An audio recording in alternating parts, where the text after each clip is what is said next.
This is Dedrick Dodge, two-time Super Bowl champion, and you're listening to Matt and Dexter on The Grueling Truth.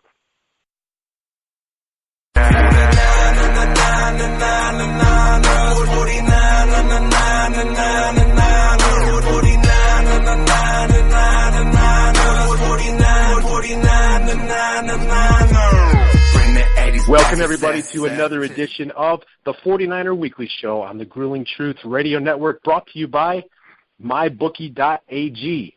I'm your host, Matt Andruscavage, and I'd like to welcome in my co-host, former 49ers running back, Dexter Carter.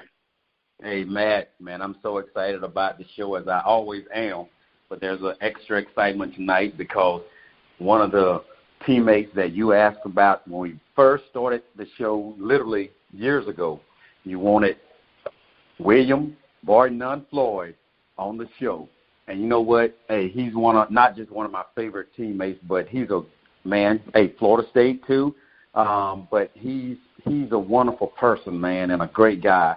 And he's loved in Seminole Nation, and he's loved in the 49er faithful land. So having him on the show tonight, man, I'm so excited. So, hey, we got my boy William Floyd in the house. DC, William, how are you today? Happy to be here. Happy to be here, Matt. What's up, fellas? Doing great. Great to have you. Thanks for coming on tonight. Oh, man, my pleasure. Always good to talk to a fellow Seminole and also a fellow Niner, so always ready to knock it out. That's right. Hey, well, we are happy to have you. Yeah, William and I got something in common. Of course, Florida State, and first-round draft pick, and Super Bowl champion. And you know, William Floyd and I both are two of the four only first-round running backs from Florida State. Ever. Can you believe that, cool. DC? Did not realize that. Came through that, man. The great running backs that's in there now, Devontae Freeman and Dalvin Cook that came out of last year, Devontae a few years ago.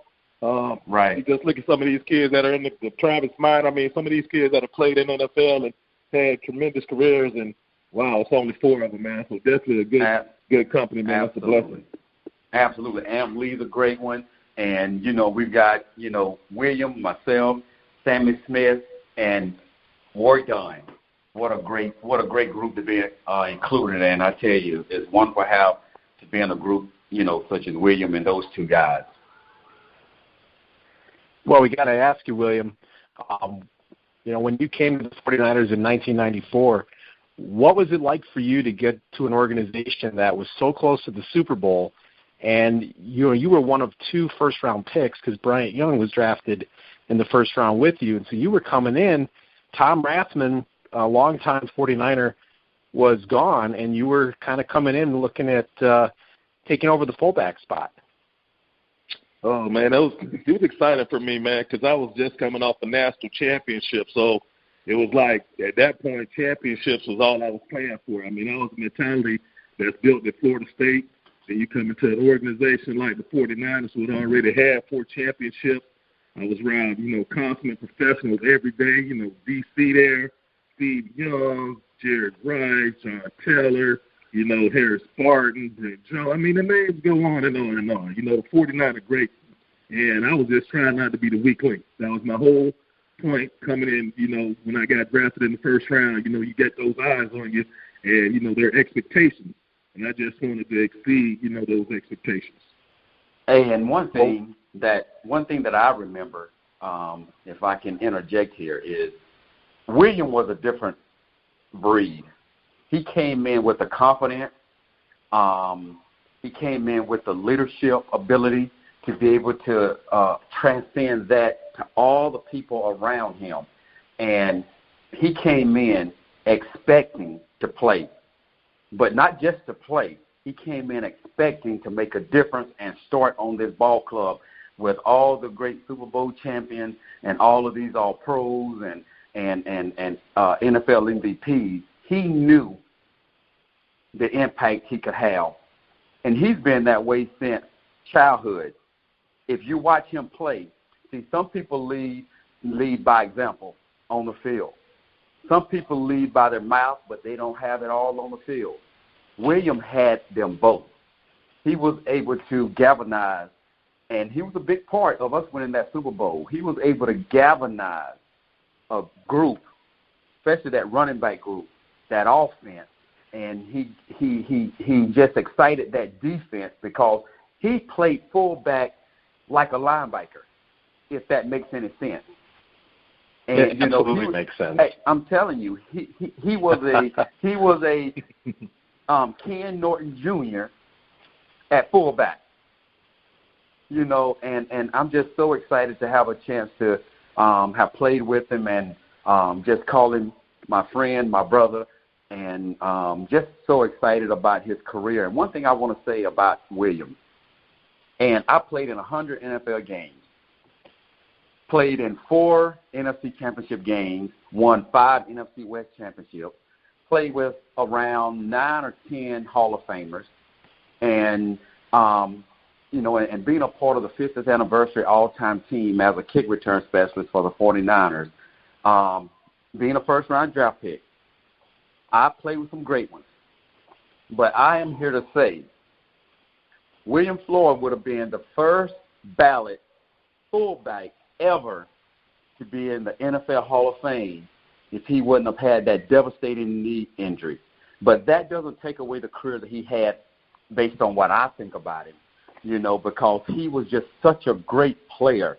And, along with that, I remember I believe it was 93 or 94, I believe. But, Matt, you being the historian, the fan that you are, you probably could tell me. But I remember there was 2 distinct things about William that just blew me away, but everybody away. I'm going to let William share the story in training camp that I've already shared, when he broke onto the scene, and it was the first day that everybody said, they teased him about, giving him himself the name Bar None because they didn't know who he was before he came. Right. They did not Gary know. Plummer told us about that. Oh, yeah. Oh, that's right. They did not know when he said, I am the best fullback in the league, bar none, and I have yet to play in a game. They thought it was a joke until he stepped on that field and proved to them that he was no joke and he was not kidding. Now he's going to share that story with us. But the other thing, and I haven't shared this with you, William. We played the Chicago Bears at home in the playoffs, and we played against, my hometown high school teammate Carl Simpson, who also played with us at Florida State, second-round pick for the Chicago Bears. We played against them in San Francisco, and Steve scored a touchdown and was hit late by, what was his name? That was Sean Gale? No. Yeah, Sean Gale. That's exactly what it was. No, not Sean Gale. The late hit in the end zone from Steve Young? And Steve, 20 or 21? 20. Okay, yeah, I'm pretty sure that was Sean Gale, and Steve spiked the ball in his face. Oh, yes.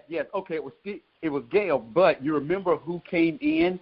Now, we all came in to his rescue, but then who was the guy? He was kind of like a Charles Haley. He had a behavior issue. He came in. Oh, 90, number 90. Yes. Yeah, because he was talking trash at the beginning of that game. Me and him had a few words at the beginning of the game, so I was just looking for a reason to get him. Absolutely. Hey, and this dude was at least 6'6". What was he, William? He had to be almost 300. He is a big dude. Who cares? William bar none Floyd, I saw it with my own eyes. William went behind him. He's in the pile acting crazy. William picked this dude up, grabbed him with his right hand on the seat of his breeches and from the back, and put his left hand on the top jersey shoulder pad area and picked this dude up and threw him out of the way. I'm like, what? Are you kidding me? Now, William, am I lying? Well, he was on the fellas, man. I forgot who he was going at, but there was a lot of the fellas on the pile, and I was just kind of sitting back, and I remember it more because I look at it every once in a while. It's on video. But he's pulling something. He's just like in the pile, just peeling off like our teammates, man. I'm like, man, why is he pulling off my boys like this? So instincts, man, get off my boys. That's my teammate. Boom, get out of here. So just grab him and toss him a little bit. So yeah, awesome. So 2 stories there, man. That was just a wonderful reason. 2 of the many reasons why we were able to, win that '94 Super Bowl, which was Williams' rookie year. And again, he and Ricky Waters were just a great pair in that backfield with similar personalities.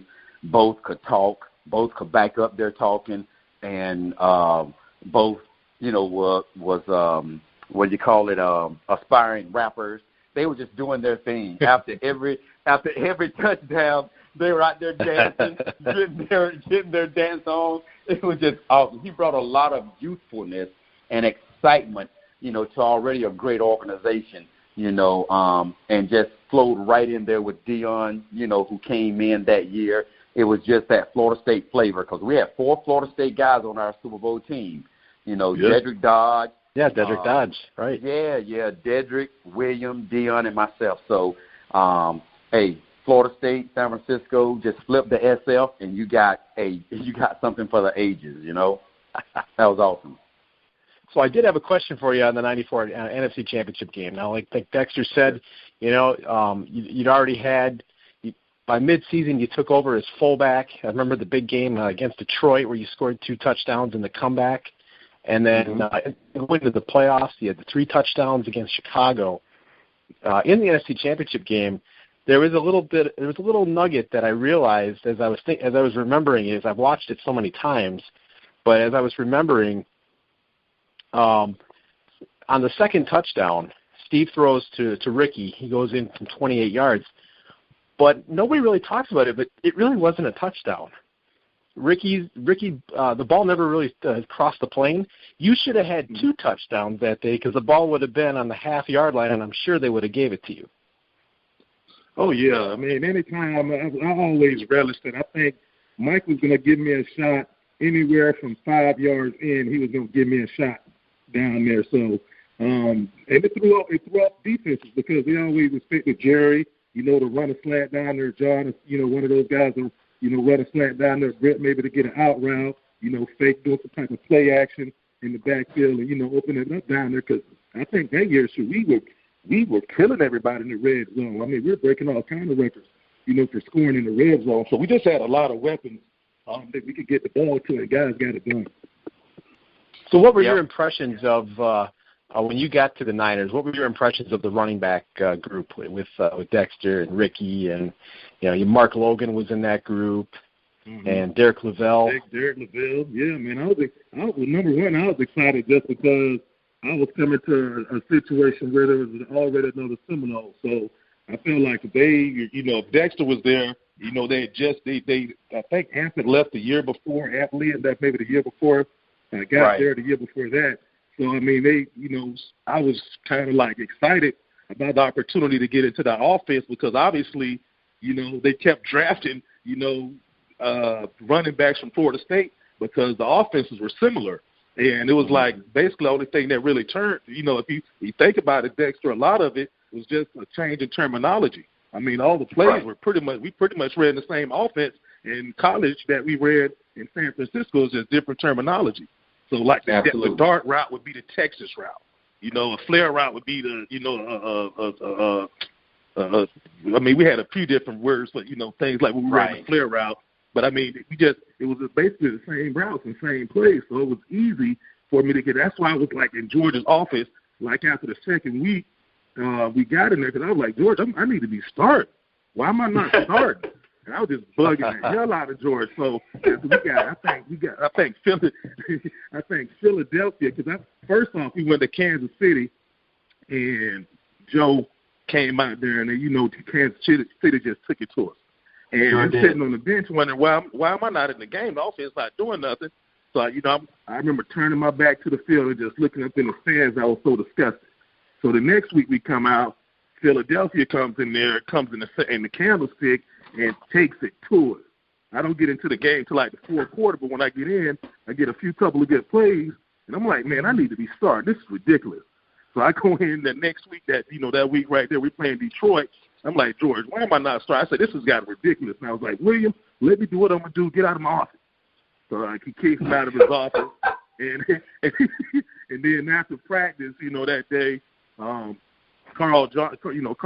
coach comes up to us, and he was like, William, you're going to be starting this next game, so, get ready. I was like, that's what I'm talking about. So I was just so focused that week. And I think I got player of the game. Matter of fact, my first game ever in the NFL, I get player of the game. So that was pretty exciting. Absolutely. And since you brought up George Seifert and how, it took him a couple of weeks into the season to even get you, into that starting lineup, share the training camp experience from your point of view when you stepped on the scene and made your announcement that, hey, I don't take anything from anyone, because after the incident that you're going to share, George didn't know how to handle it and kind of pretty much put you out of practice. But see, again, it took a few weeks into the season for him to see the light. I know he wishes he saw the light earlier, but share that training camp experience from your point of view. Well, if you're talking about when I first got to camp, I was already a week late. So right, my first day in camp was everybody's like second day in pads. So the first day I get to camp, I'm going straight into full pads. And the first person I see when I'm getting off the bus coming, in Rockland, is Ken Norton Jr. And he says, is that the best fullback in the NFL, bar none? And I have no idea what he's talking about because, I forgot I said what I said. And I didn't think they'd have it in the paper that day, but that was the front page of sports. William Floyd is coming to camp today. He says he's the best fullback in the NFL, bar none. So I had no idea that, that was in the paper. Right. So I get in there, I sign my contract. The White Sox say, hey, you seen the paper today? I'm like, no, what's in the paper? Then I see what's going on. I say, that's why Ken Norton Jr. I'm like, oh, this guy anyway, because I'm like, I just saw him win the Super Bowl last year with the Cowboys, man. So I'm like, man, that's Ken Norton Jr. in my mind. I'm thinking like one of the best linebackers in the league, can't wait to play against him. And that's the first thing I get from him. So I get to practice, and, it's jail, bar stool, bar soap, everything but bar none. And, all the old guys on me. So everything but bar none, man. So I get out there, and I think George is going to make an example of me or something. So I'm saying in my mind, I've been talking to myself like the whole day. Like, man, whatever the first time you hear somebody, man, you got to bring everything you got because everybody's looking at you. That's what I'm telling myself the whole time. So it just happened to be Gary Plum. It could have very well been Ken Norton. It could have very well been Richard. Whoever I had to hit on that first play was going to get everything I had. So, of course, what did he do? He called an ISO play, full back on the middle linebacker, 40 down. So I step over, I run at him, I give him everything I had. Pow, pow, pow! Helmet flies off about 5-6 feet in the air, and everybody I kind of hear like, whoa, and kind of hear that, And then he gets pissed, he pulls my helmet off, so we start going at it. I give him a right hook. That kind of ends everything, and then everybody's coming at me. I think Brian Young is trying to hold me, and then I'm trying to fight like everybody. I'm telling all the old guys, I don't care who you are, how many Pro Bowls, whatever. I'm not hearing none of that. If you want to go, let's get it off. Let's get it done now. So, I'm just going ballistic. And George just kicks me out of practice. Like, go ahead, get out of here, get off the field. I'm looking at him like, George, you going to kick me out of practice? You just saw him pull my helmet. So, man, he kicks me off the field. I'm mad. I throw my helmet about 20 yards. I throw my shoulder pads down. As I'm walking off the field, I'm pulling off my shirt. I'm just almost down to my jock strap, and I feel somebody come up real hard and grab me real hard on the back of my back, and I'm getting ready to swing because I'm like, who is this? And I turn around, and it's Jerry Rice. And Jerry says, I love what you just did, rookie. Now go get all your stuff. He didn't say stuff, but he said, pick up all your stuff and put it back on and get back in practice. So the moral to that story is George Seifert kicked me out of practice and Jerry Rice put me back in practice. Hey, that's what I'm talking about. Hey, Mike, what's interesting is listen to what William just said. He said George kicked me out of practice And Jerry Rice came and said, I love what you did because our offense needed it. You know, everybody always thought our offense was not fragile, but what do you call it? Finesse. Finesse, thank you. Was finesse. Finesse, so, yeah, the word. Yes. Yeah, man, I'm right. smash mouth. I'm trying to smash everything I come in contact with. So, right. yeah, so William brought another facet to our game that Jerry wasn't the only one, but Jerry identified that immediately. And he came back and said, oh, no, this is what we've been needing. This is what we want. And to show you the importance of Jerry Rice and Jerry Rice's statue. Now, you remember the story I told you about Charles Haley and how, how do you get rid of an all-pro dude with 3 Super Bowls with the 49ers and all of a sudden you get rid of him like that because he messed with Jerry? Well, it's the same thing William just said from a different perspective. Jerry was the man. We had Joe, we had Steve, we had Ronnie, we had Roger, Brent Jones. But at the end of the day, Jerry was the man. And what Jerry said meant something. Yeah. Rhythm, the greatest of all time, that's for sure. And he had that. I saw that with my own eyes. That's you want to talk about the professionalism and the all pros and what drove the 49ers to be great. Shoot, number 80. Number 80 off season, number 80 in practice. I'm like looking at Jerry, like, man, when you sit down for 2 minutes, you think, tell me, DC, we'll be sitting up there, we'll net our 15, 20 plays. You hear something in the background. You hear feet pitter-pattering back there. It's Jerry back there working on his routes. He catching balls. Everybody else trying to get a breather and get a knee. Jerry Rice working. That's why he's the greatest of all time, man, because he never stopped working. Absolutely. Yeah, I heard Steve Young told a story about after the '94 Super Bowl against San Diego. 3 days later, Steve goes in to the headquarters, and there's nobody there. And he looks out back, and, well, there is somebody there. Jerry Rice is running route. Who does that 3 days after the Super Bowl? See what I'm saying? That's why he played as long as he did, and that's why he's the greatest. I mean, when you look at football, you talk about, in my opinion, I mean, you talk about greatest football players of all time, you know, non-quarterback. I mean, of course, the quarterbacks get all the glory. Of course, no, I'm just kidding. But anyway, you want to talk about greatest football player of all time, just work ethic and what he brought to a franchise, it's 80. I don't even know how you can look any further than that, especially if you're a Niner. Absolutely. Totally agree. Absolutely. Well, I tell you what, I know William wanted to grace our show with, his presence and, doing this here segment, and we would love to have him, for our next segment, but he's got some things to take care of at home. But I tell you what, man, this has been truly an honor to have you on the show and validate some of these stories that I've been telling, and, of course, to have you tell some stories that they haven't heard. So, William, man, we would love to have you again. And I know Matt he's been a long-time 49er fan, so I know this is truly an honor for him. And one other thing I wanted to share is William, I think it's been 3 years, William is the color analyst for the Florida State Seminole football team. So he does every away game, every home game, and I tell you, nobody creates a prettier picture with Gene Deckerhoff than William Floyd. So the fans that are at home can hear the Seminole football game. So, William, man, I want to give you props on that, man. You do a great job.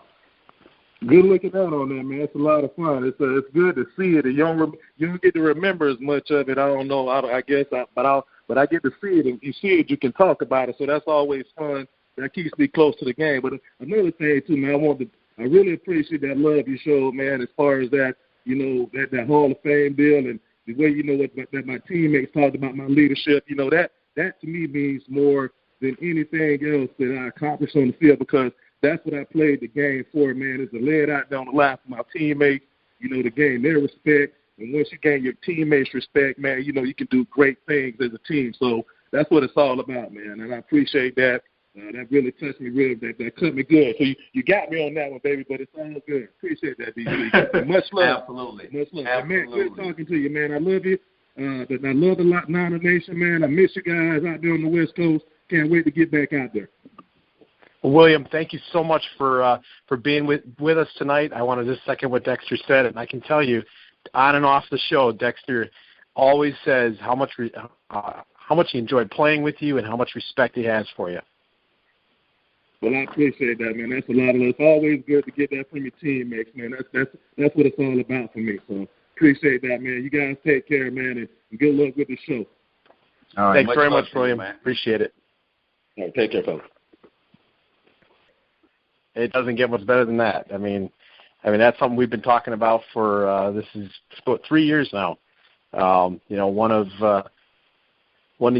your favorite teammates, and also being at Florida State, fellow alumni. So just hearing him, I wish we had more time with him. There's so many things that would have been great to ask him, but with limited time, maybe we'll be able to get him back later this year or sometime next football season. But really great to talk to him.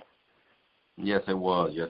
So, that's a great segue into what we're going to go over in the second part of the show that we think will be just as exciting, or maybe not quite as exciting. But, but anytime you're talking 49er football and, being excited about the way the last part of the season ended and the optimism, that Garoppolo move has galvanized and energized this team and expedited forward movement in the process in which Mike Shanahan and Lynch and Mayhew is taking this here 49er current team. And we think that one big thing that contributed this year to the demise of the season is having so many guys on IR. So what we're going to do is, in this second segment of the show is go over, some of the guys that were on IR that we think is going to make a big impact on, the building of this team next year. Absolutely. There was one thing that we had to do, though, before we get to that part. In the news, as we saw, Ken Norton Jr. is coming home. He was hired as the linebacker coach this week, and it was actually really great because William was able to tell a little story about Ken Norton Jr. being the first guy to say something to him about bar none, and I know that you had possibly a story or two you wanted to share about the time with Ken Norton. And Ken Norton was the kind of guy, he was always fun-loving, but he always needled you. He always poked at you to try to, everybody tries to inspire you in different ways. And what Ken Norton did is he tried to push you to the limit, because most people can only get to that next level in their academic, athletic, or in anything in their life. The only way you push past the present point you're at is you got to strain, and you got to, and you kind of, that's why we have coaches, because we can only condition so much. We can only push ourselves so much. We have to be pushed past the point of being comfortable. And that's what Ken was great at. Ken talked the good talk, but he always backed up his talking. And we all played better because Ken was that type of teammate. He was gonna play hard. He was gonna give you the result that was needed, and he always pushed you to get the best result you can get out of yourself. So Ken Norton, for him to be back with the 49ers after all these years with the experience that he now has under his belt, he's, I think it's 20 years now. He has, with Pete Carroll at USC, Pete Carroll, with the Seahawks and being with the Raiders, and now all of a sudden he's back and bringing that expertise to this, not just the team, because he's the assistant head coach. He's bringing his expertise of playing, his expertise of winning Super Bowls. He's the first player to win 3 straight Super Bowls with 2 different teams. He won 2 at Dallas, then came straight over here to the 49ers and won a Super Bowl there.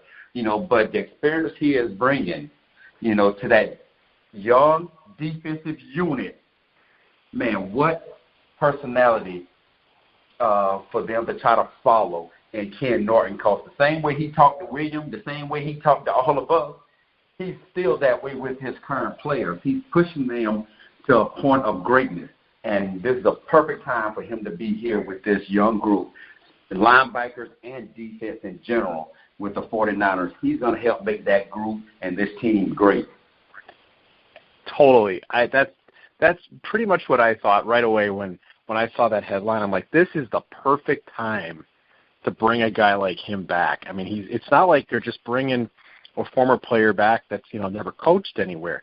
He's got a lot of coaching experience. He's got championship coaching experience. He was the linebacker coach for Seattle when they won the Super Bowl 4 years ago.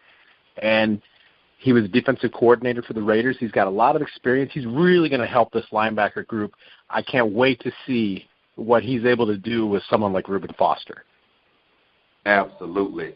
And one thing, as we were talking about with this group, as far as what, and I'm digressing a little bit, off of Ken, because I know, we've got to talk about, these guys coming off IR. But we said early in the season that the 49ers led every team in the NFL with guys on IR. I mean, it was so crazy that you could nearly compile an entire starting lineup with the 49ers that was placed on injury reserve. I mean, it's crazy. The injuries that hit the 49ers really hard and often. I mean, every time you turn around, man, it was another player getting injured and young players that needed that experience. But I tell you what, I think several of those players were really impact players, that were at crucial positions. But I think the excitement now, when these guys come back, is going to make the competitiveness good on every level and every position. So that's going to be really exciting to watch and see over this offseason. The new, free agents that come in, the draft, those guys that come in, training camp is going to be crazy awesome for this team this year. Oh, no doubt about it. I mean, you look at what they have on the needs list, and they're going to be addressing this soon. We talked about this last week, how a year ago, right after John Lynch and Kyle Shanahan were hired, they didn't wait for free agency. They went out and got a few players that were just that were sitting out there on waivers, or they were just free agents sitting out there, ready to be picked up. And they picked up two guys that brought a lot of impact this year: the nickelback Kwan Williams and nose tackle Earl Mitchell. Both those guys had big years and was able to make high impact before free agency ever started. So they're going to do something before free agency. Then you've got free agency period. You've got the draft. But we should not overlook all the guys that will be coming back on IR, because there's several of them that should be able to make a comeback and make an impact for 2018. Absolutely. And one of the first ones, or the first one that we're going to point out, which is shocking because you think, dang, Garoppolo threw as well as he did because he's really working towards greatness. He really is.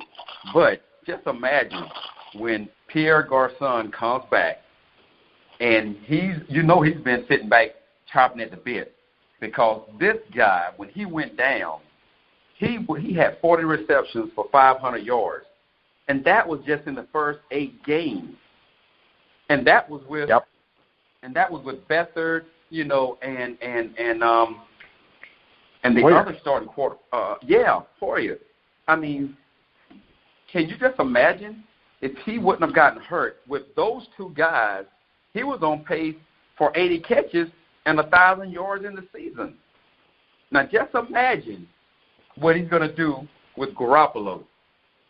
We already know what Garoppolo did. Exactly. Yeah, Garoppolo has already showed us a glimpse of the guys that were playing receiver, with him this year, how he was able to raise their level of play. Now you got, arguably, unless someone else comes in that's an ace player, right now, Garcon is your guy, your number one.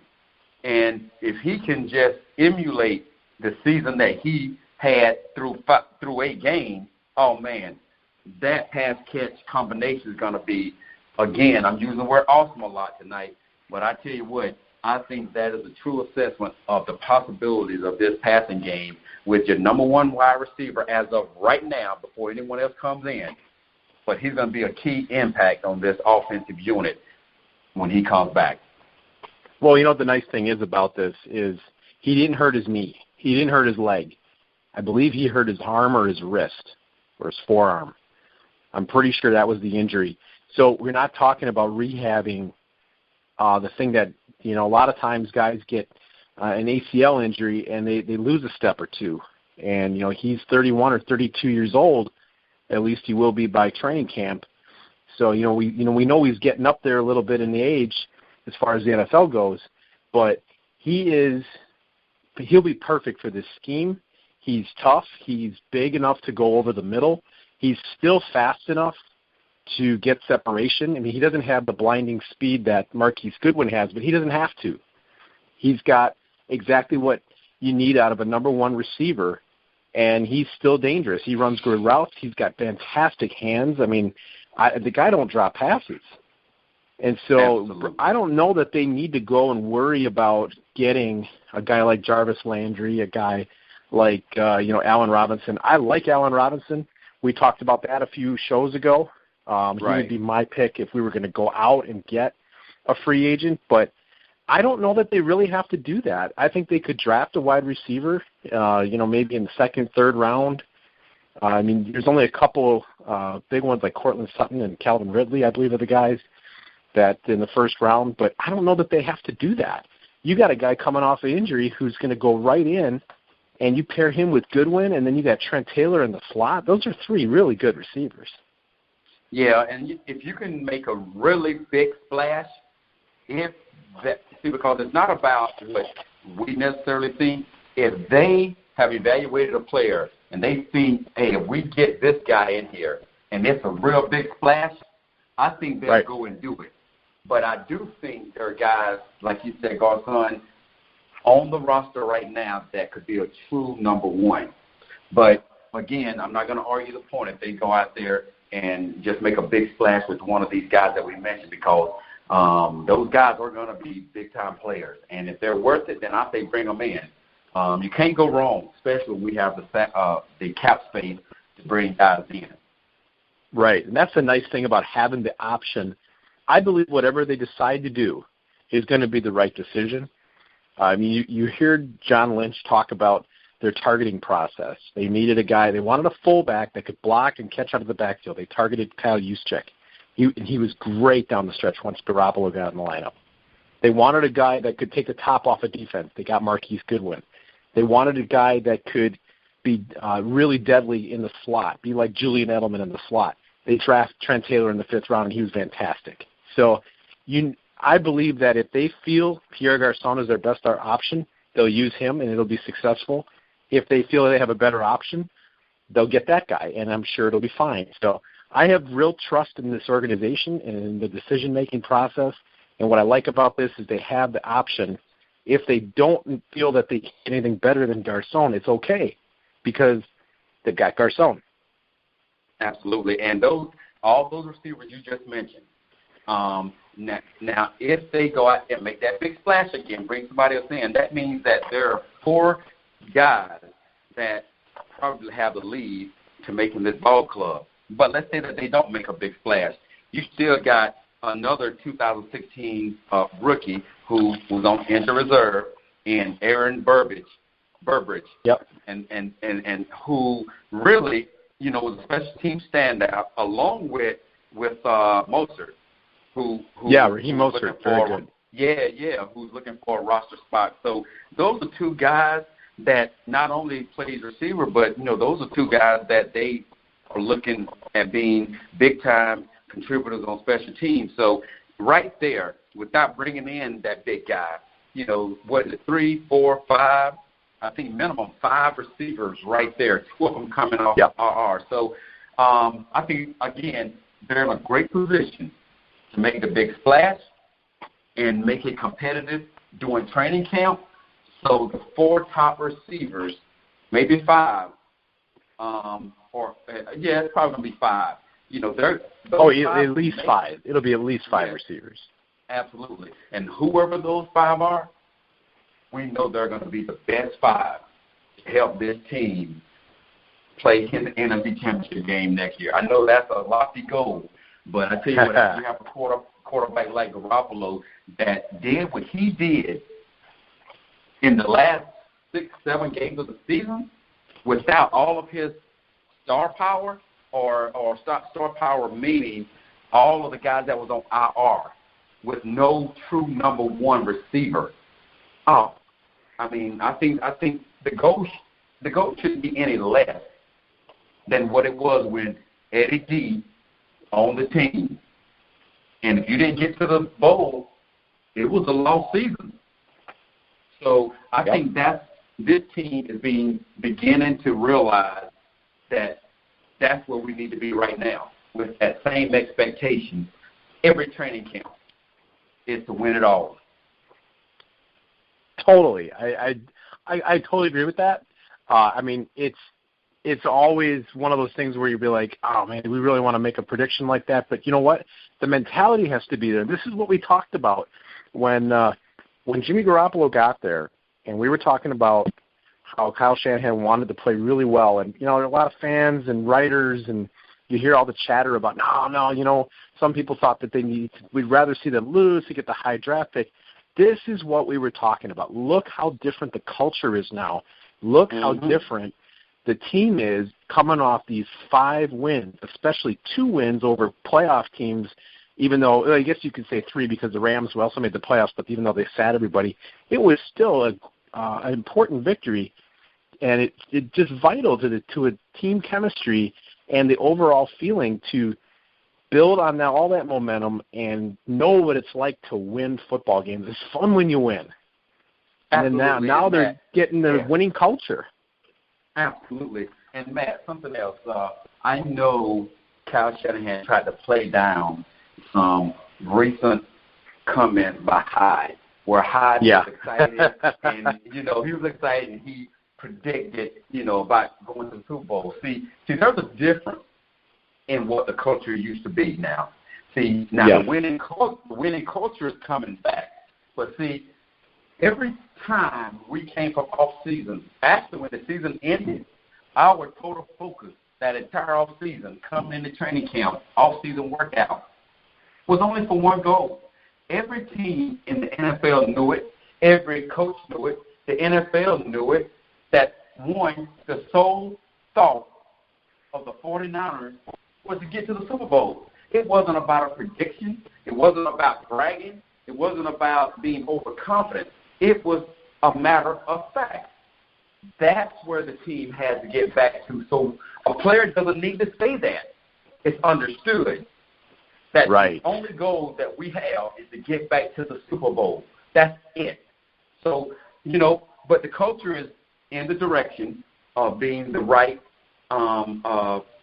culture in the way that it once was. So Carlos won't need to say that, and he'll eventually learn that. So I'm sure there's somebody there, these older players that are in the Bay Area, that's probably had a conversation with it. But he's only saying what he knows and what he feels. See, but he'll be all right, though. His heart is in the right place.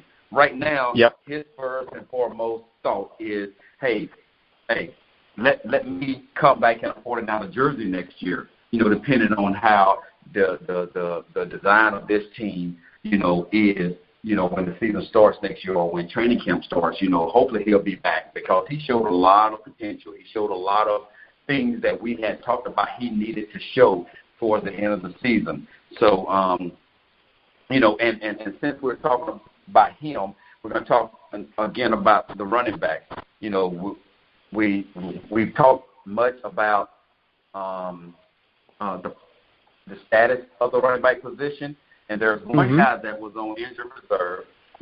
I mentioned Mostert earlier, and he's got a chance, to make the ball club, but a lot of it will be based on special teams and whoever else they bring in the draft or free agency at the running back position. But before he got injured, Joe Williams, it ended before really it even started, an ankle injury, but he showed a lot of promise, you know, and Shanahan seemed to love Williams coming out of Utah, you know, but you know, he's got plenty to prove in 2018. But nonetheless, I believe he'll be at least in a chance, in a position to fight for a roster spot.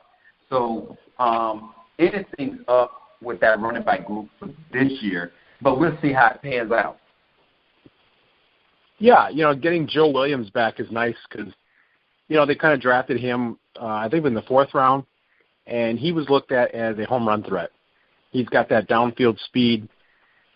He's a good open field runner, and that's going to be a nice add-on. You know, sometimes you get those three-headed monster in a backfield, and you get that guy that can bring in a home run threat, and you know, that can go a long way. So he'll be able to compete for that number 2 spot, which is good. You know, we remember that from the Harbaugh days. You know, Harbaugh always said competition is good for every position, and so no job is 100% safe. And it'd be good for him to battle Matt Breida for that number 2 spot. And as far as Carlos Hyde goes, well, you know, if he comes back, then you know that the coaching staff and GM feel that he's the guy that they want to utilize in the run game. But either way, they're going to need help on that offensive line, and that kind of leads us into the next position. There's a couple offensive linemen coming back from injured reserve. Yeah, we got Trent Brown, right tackle. You know, yep. He played most of the year, but yeah, and he continued to develop, you know, into you know, one of the league's top right tackles, and then unfortunately the shoulder injury, you know, limited him up to 10 games in 2017. You know, but his future, at least I believe his future is still bright with the 49ers. What do you think? Oh yeah, Trent Brown to me is he's one of the best right tackles in football. Von Miller called him the best tackle in the game. He could not get around him at all when they played in the preseason.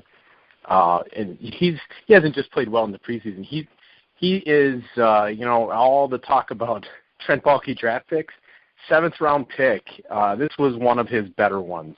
And I think Trent Brown's going to be a cornerstone offensive lineman for this team for a long, long time. Joe Staley, there's talk, you know, this week, the reports came out that, you know, last year at this time he was contemplating retirement, and Kyle Shanahan talked him out of it. So having Joe Staley and Trent Brown at tackles really solidifies a very important position. And then, you know, this year they got to figure out guard and, you know, possibly even center. So having the tackle situation figured out is a real plus. But then we got another guy coming back off IR at guard. Yeah, and, you know, what's interesting, before I go into, you know, Joshua Garnett, that offensive line is going to be short up, whether it's in the draft or it's guys that's coming off IR or guys coming through free agency. It's going to shore up. But what's interesting is, again, early in the season, we were talking about, oh, my goodness, man, the line just looked really depleted and terrible. Then all of a sudden, Garoppolo does what he does, and the line looks very sufficient. So you know what? You had asked me about a stat on that. You had asked me, is there a stat that shows the difference between when Garoppolo got there and when he before he got there? I found one this week. Pro Football Focus said that the Niners were like in the mid-20s, bottom 20s in the league, and then Garoppolo got there, they finished 4th. Isn't that in PFF? Exactly. That is unbelievable. Unbelievable. That's a great stat. You know, that hopefully I know I trust it. I trust what I see, and I trust what the stats in my eyes tell me. So with that being said, you know, another guy that has a chance to make an impact, you know, unfortunately, you know, he missed the entire season after suffering a knee injury. You know, of all things, on the team opening practice back in August, you know, but what's interesting, hey, he could be a wild card this year, you know, but he has a lot of potential, you know, to fill major needs that we have, you know, and help shore up that offensive line. So, again, there are options on the line that showed over the course of 7 games that we're better than what we thought maybe. We're better than what people thought of us as, and I think it all goes back to the leadership and the key positions, such as the quarterback position, that encourage those guys. I'm sure Garoppolo said things to them, walking around that 49er facility on the field before and after plays, because we know what he's saying on the field when he was mic'd up. He was just giving everybody encouragement, and I'm sure it didn't just start and end at that game. He was doing that from the time he walked into that 49er facility, and it galvanized these players. So every position seems to be galvanized to a point to where it expedited everybody's expectations of what this team, has to offer for next year. Right. Joshua Garnett could be hopefully it'd be great if he was able to be a very solid starter. They asked him to work on changing his body type to fit their scheme, so we'll see how that works out next year. There's going to be options in free agency. There's going to be options in the draft. I know there's a really good guard from Notre Dame. His name's escaping me at the moment, but he could go. He could be available possibly at the 9 or the 10 spot, depending on when they win that. Hopefully, they win that toss against Oakland for that number 9 spot in the draft, because all those quarterbacks are coming out, and hopefully the teams above them will be going after all the quarterbacks. So I'm pretty confident that the offensive line is going to be very well addressed in the off season. Yeah, because I know there's a guard from Notre Dame that what the experts are saying and what his performance showed. He could be surely a top 5 to 10 draft pick, and that's right in that area of the 49ers. I believe there was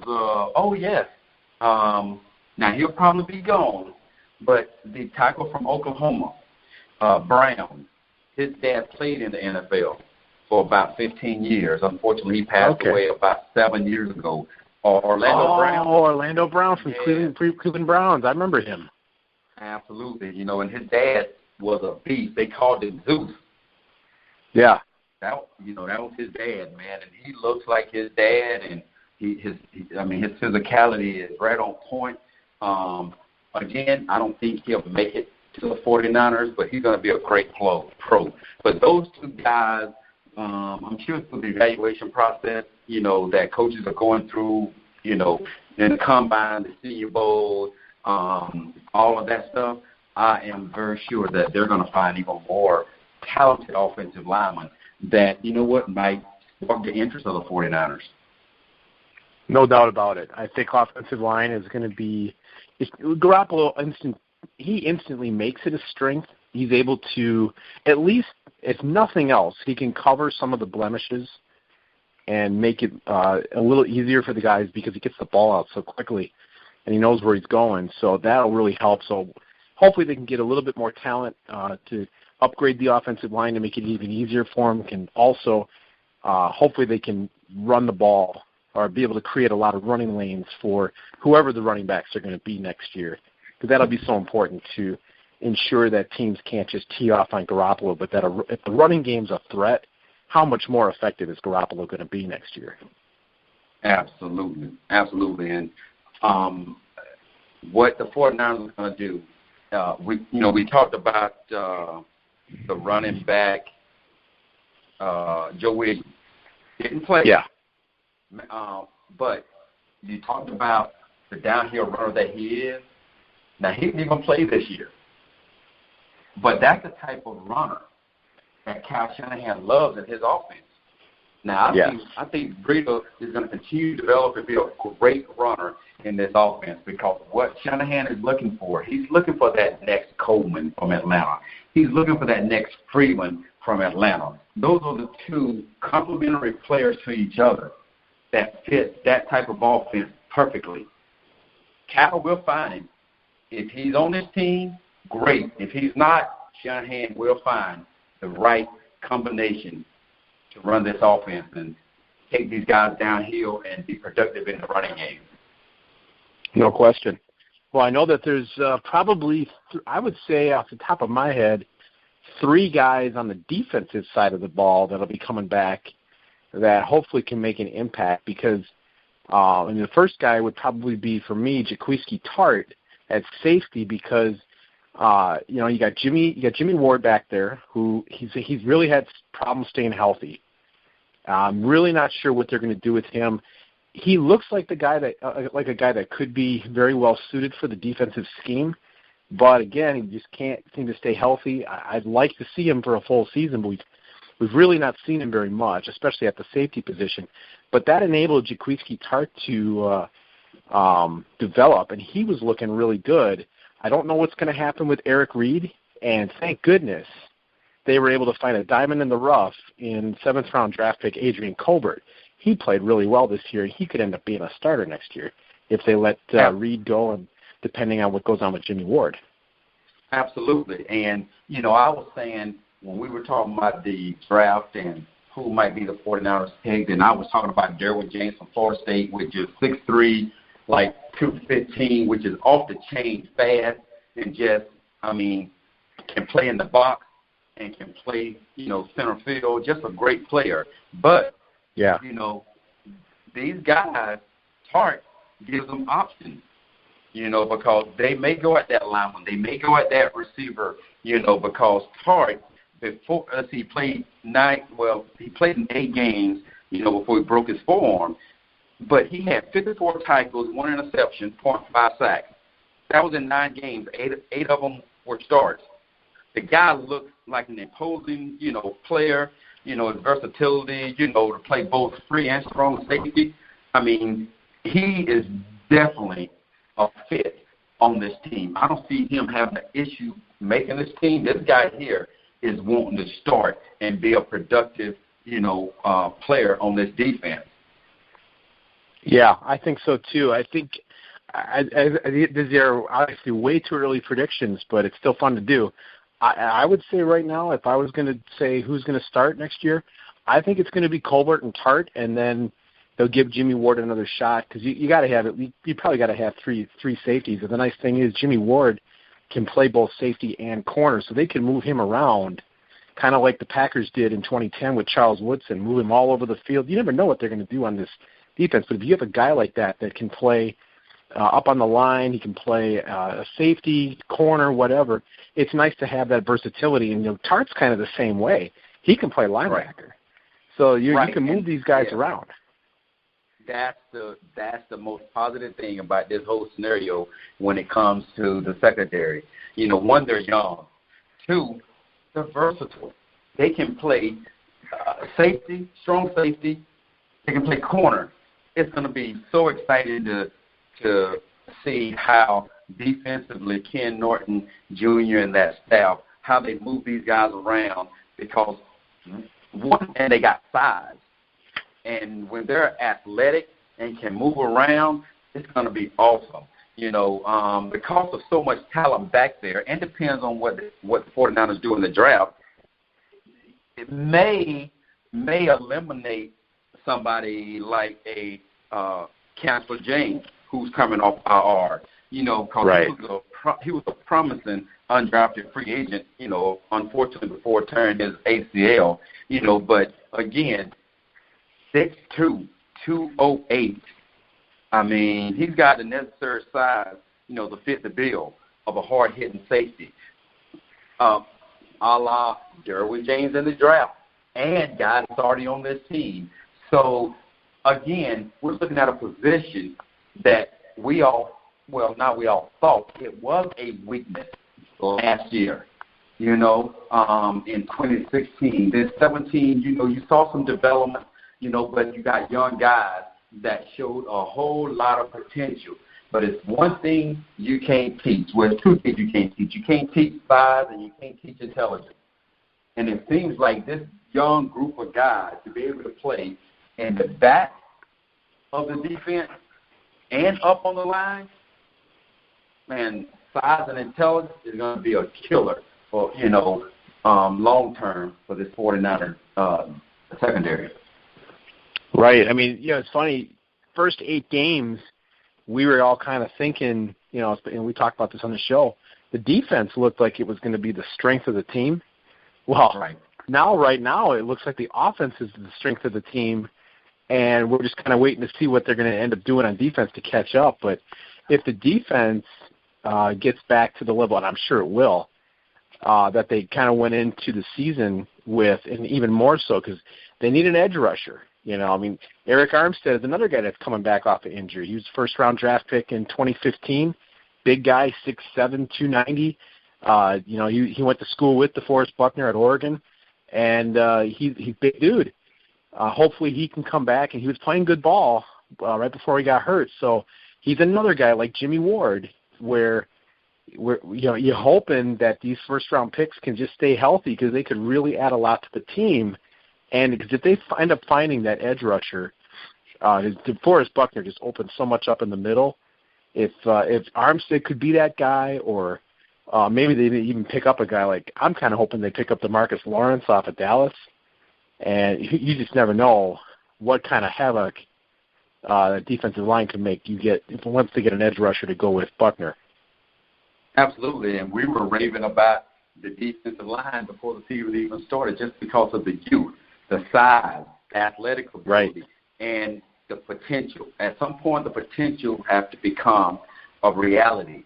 And I still believe in these guys. I mean, when you're 6'7", 290, and you're only 24 years old and been in the league for 3 years, had some injury issues, but I'm going to tell you, I'm optimistic because when the Jacksonville Jaguars came to Levi Stadium, not only although the Jacksonville Jaguars did not play the way, they had played prior to that, but I'm hoping that the 49ers are looking into a reflection of what they can be from a defensive, a potential and possibilities, because that defensive line, what Jacksonville did, and I've said a few times this year, what Jacksonville did to change the culture of that team. I lived in Jacksonville since 1998 up until 2016. And what they did this year, they brought in the right people. So if that defensive line, which the 49ers really stymied and played extremely well and beat that team. But Dante Fowler, remember he came in the University of Florida his rookie year for the ACL on the second play in practice. Missed the whole season. So everybody's wondering, oh my goodness, what is he going to do? Well, I tell you what, Dante Fowler got healthy, came back this year, had a season totally healthy, and look what he's able to do. That's the optimism that I have for Armstead. At that size, young, and all these guys coming off IR, they're going to be rejuvenated because of what they've seen their team do without them. Right. That's a really key point there. I'm telling you, these guys are going to come back different. They're going to have an offseason like they've never had. Never. They're going to be physically, mental, and emotionally ready to take on this season and be prepared for it when it comes. Not just the season, this off-season program, the OTAs, the training camp. By the time training camp comes, these guys are going to be so physically, emotionally, and psychologically amped up and ready. I'm telling you, I got to get out, or we have to get out to San Francisco next summer and see a training camp practice or something, because it's going to be something epic, and the battle that they're going to have in this training camp, because when the 54 final roster spots are made, they're going to be made of men. It's going to be exciting. Oh, man, that would be great to see, because there's going to be so much great competition. I mean, Tank Carradine was playing very well early this year, and they've ended up bringing him back off of IR. He still played pretty well, so he's got a real shot to make the roster next year. Solomon Thomas will be entering his second year. He was making a lot of gains down the stretch. He looks like he's going to be really, really good to go with DeForest Buckner. You got Elvis Dumerville, who had a very nice season, and I know he's going to be back. I'm sure he's going to be back, and so he adds that veteran leadership. He brings, edge rushing off the left end. So that'll be nice. And then one other guy that's coming off that I think is going to make some impact. Losing Navarro Bowman was big. that we're kind of hoping that he was going to be the cornerstone of the defense still for a couple more years, be with Reuben Foster. It was kind of, reminiscing of the days when Patrick Willis and Navarro Bowman were, kings of the linebackers of the NFL. And that didn't really happen because Bowman slowed down. Well, there's a void in the linebacker core, and Malcolm Smith is coming off IR, and he'll play weak side linebacker. He should play really well with Reuben Foster, so that'll be nice to see. Yeah, that will linebacker position, which is that weak side, as you stated, of course he tore his pectoral muscle, but remember, the outlook on him as far as what he was brought in for or where they expect to put him, he was brought in specifically to fill the role of that will linebacker spot in Sailor's defense. I mean, this guy, everybody knows who he is. I mean, he was, part of that great Seattle defense, and that's what they're trying to bring to San Francisco, that Seattle Seahawks type of defense. So you got to bring players in that fit specific things in that defense. That's what he was brought in for. So him getting hurt doesn't diminish the expectations that the coaches have on him. So that will linebacker spot, I tell you what, to be, in there with Foster, I think that's going to be a great combination. But that will linebacker spot is still his to take. No doubt about it. I mean, you look at the names that are coming back off of IR this year that'll fill in a number of these spots that are, in question for, needs to fill for next season. You've got free agency. You've got the draft. I believe they'll probably find at least one other undrafted rookie. I mean, the Matt Breida find was huge, and I think Raheem Mostert was undrafted, if I remember right. But they've been able to get some impact out of these undrafted guys. So there's just so many options going into next year, and of course, having the franchise quarterback like Jimmy Garoppolo, it'll be great to see over the next less than 60 days now. If they can sign him to a long-term deal, because once they do that, once you get a franchise quarterback, it changes everything. Absolutely, and signing him is not going to be an issue. It's whether they're going to sign him to a long-term deal or he's going to get one of those franchise tag deals every year for 10 years. That hopefully that doesn't happen. but I tell you what, hey, the Redskins quarterback isn't complaining because every year he's one of the top paid players. Yes, he probably should get a long-term deal. Now, we weren't worried about whether Garoppolo will leave after that one-year franchise tag. Hey, if that gives that man more money than he would get signing a long-term deal, great. But you know what? That's not going to be my thought and my focus. I just mentioned it only because who is it, Collins for the Redskins? Is that the quarterback thing? Oh yeah, Kirk Cousins in Washington. Cousins. He Absolutely. I don't know if they can franchise him anymore. They might be able to do it one more time, but you have a limit now as to how many times you can franchise a player. But I mean, he's going to make just absolute truckload of money. I know, but hey, you know what? But I truly don't want to put Cousins in the same category as Garoppolo because Garoppolo is a disciple of Belichick and Tom Brady, and he's shown us in 6 or 7 games he's the real deal. So I'm like you, sign this man to a long-term deal, give him his guaranteed money, so he can never have to worry about anything except doing what he did and adding on to those last 6 or 7 games that he played in and leading the 49ers to a Super Bowl championship number 6. That's right. We're going to be talking over the course of the year about free agency. We'll be doing stuff on the draft, and I had a very interesting time last night. We have on the Grueling Truth, we have an NFL Pick'em show every week. Last night, we had Jimmy Garoppolo's private quarterback coach on the Pick'em show with us, Jeff Christensen. He gave a lot of insights to the kind of person Jimmy Garoppolo is. Jimmy Garoppolo is his claim to fame because he found him when Garoppolo was 16 years old, and he gave a lot of insights as the kind of person that he is and a kind of player that he is, and he wants to be on our show. So that'll hopefully happen in a couple of weeks. But okay, I look forward we got to a great player. Oh, no doubt. I mean, the Niners really got a great talent when they were able to pull off that trade for Jimmy Garoppolo. That cannot be understated. Absolutely. Great move, and one of many that will continue to happen. And I'm sure I'm throwing out a lot of optimism out there.